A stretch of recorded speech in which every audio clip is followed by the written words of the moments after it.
Hi dear friends, welcome to our YouTube channel. Today we are going to discuss about how to align columns in Excel.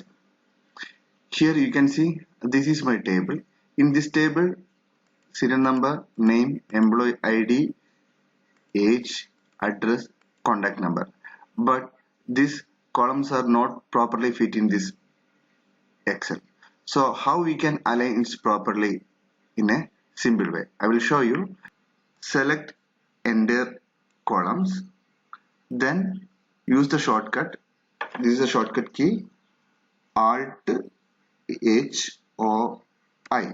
Otherwise, select entire columns, then in the top part of this column, here double click. So this will auto align. In the same way, you can align the row also. So here I am changing the row style. Here you can see this is a row. In this row, details are not displaying properly.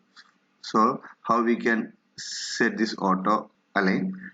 Select entire row, select entire row, then here double click. So it will auto align. In this way, you can align your Excel's rows and columns. Thanks for watching my YouTube channel.